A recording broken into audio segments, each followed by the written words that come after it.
Hello, I'm Brooks, I'm Joe. and this is another episode of Cantina Reviews. Today we're talking about the new Pandora area located in Animal Kingdom, located in Disney World, located in Orlando, Florida. Avatar.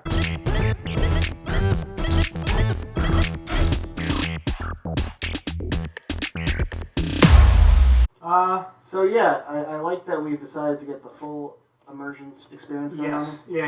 Really, much like the movie Avatar, you just kind of plug in and here you are. We actually, we're able to see some test footage, and this is what they're going to look like in Avatar 2. Budget was a little bit run down from what it used to be. Yeah, I mean, it's been a while since the first one, so they're going to play it safe. Yeah, so I went there. He can ask me questions if he wants to. No.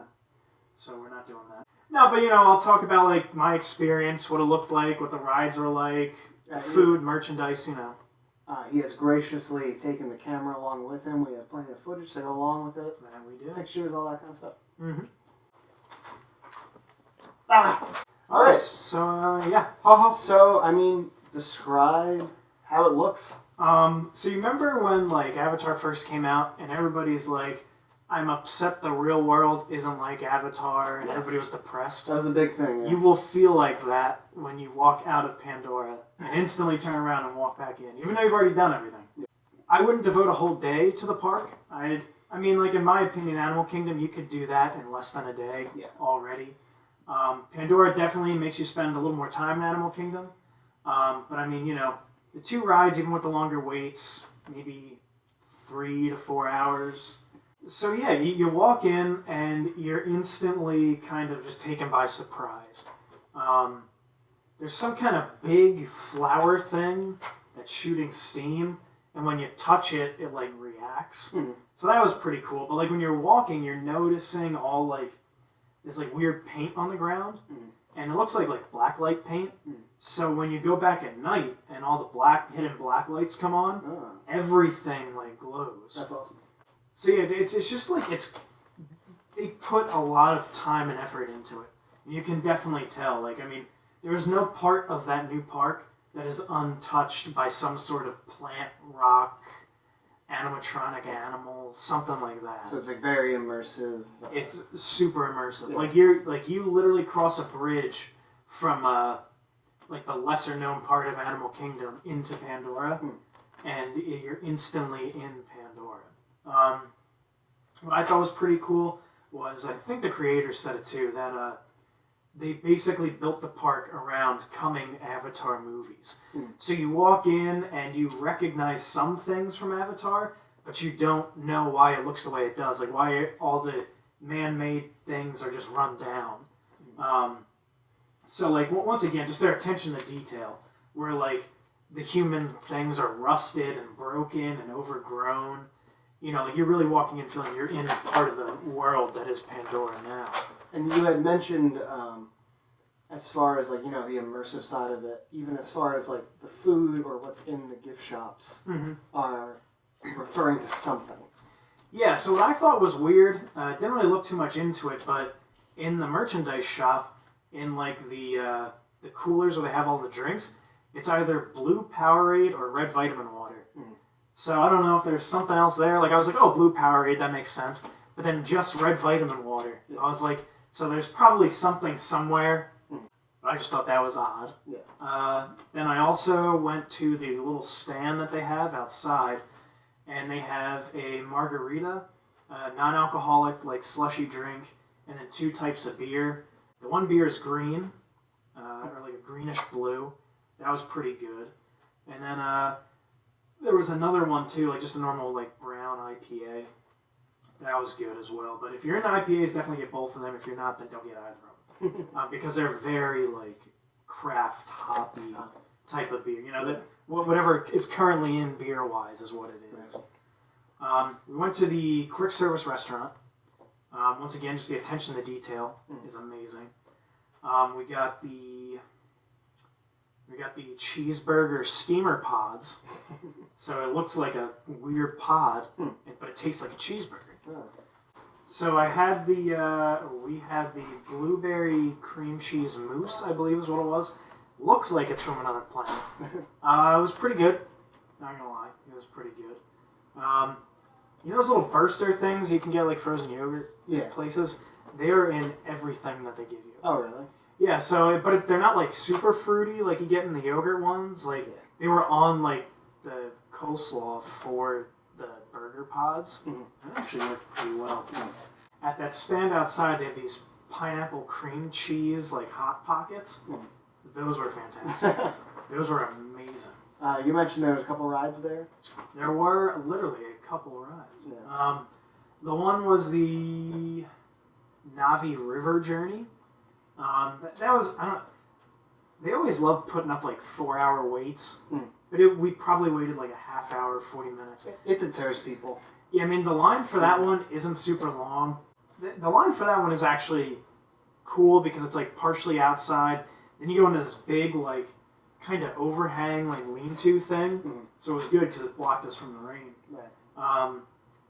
But then you're outside, you go under there, and then you're under there for a little bit. They have a water bottle refilling station.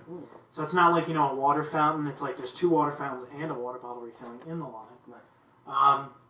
And then you go into this cave. As soon as you go into the cave, you get on a boat. Not going to say too much about the ride, just because I'm a big fan of people, getting the experience firsthand, not knowing any surprises. I will say the riverboat journey was good. So if you're going to go, do it. Just the decorating and the effects that are happening are cool. Like, it's just a boat ride. It's not like you're going to ride the rock and roller coaster. And the next one was Flights of Passage. So that's where you ride a Banshee. Definitely take some sort of motion sickness medicine, though. If you get motion sickness, definitely take something. That one, the line was longer. So that one was probably actually like a 100-minute wait. Yeah. But the line for that is like a long queue, but the line is well done.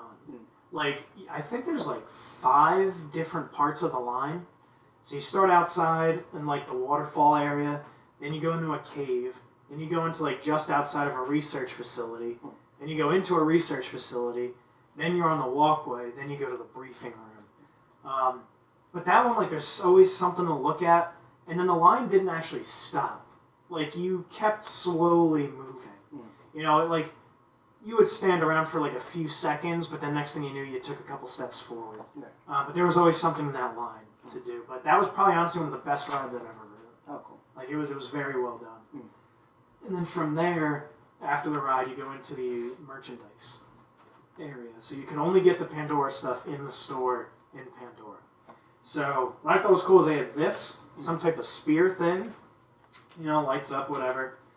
They had this one, and then they had some other kind of staff with a bigger one of these on it. Right. And then I heard a mom go like, "Oh, how are we going to get that home?"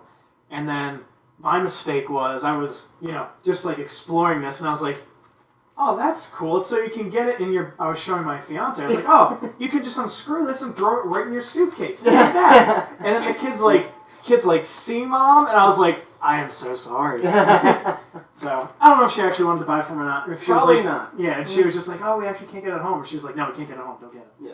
And then that's some kind of knife tooth thing. Pretty cool. 2 different modes. Yeah, that one. Yeah, and then one where it kind of just slowly gets brighter. So there's this, there's that, there's another one of these staffs, and there's some type of a huge one of those that was like purple and gray, and it was like this, like a Nerf tip. So that was a pretty cool, and that's just as far as the weapons go.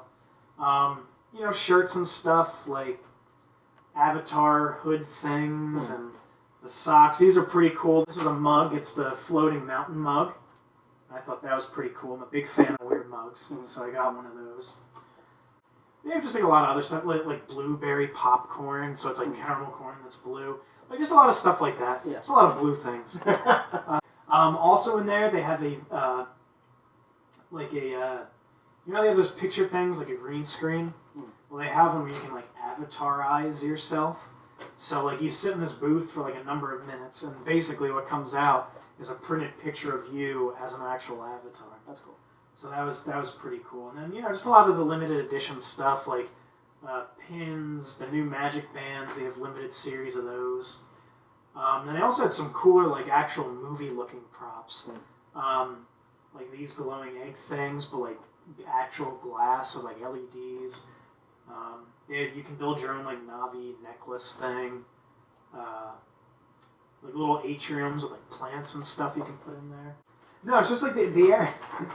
Just like walking around and the environment and everything. Like you would probably, if you spent 3 hours there, a good half hour, 45 minutes.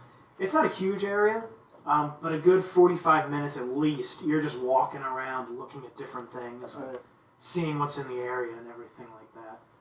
So all in all, just Disney once again just doing a fantastic job on their parks and their rides. So yeah, definitely get down there and check it out if you can.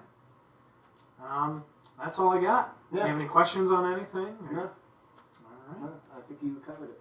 All right. So once again, I'm Brooks. I'm Joe. This is another episode of Cantina Reviews.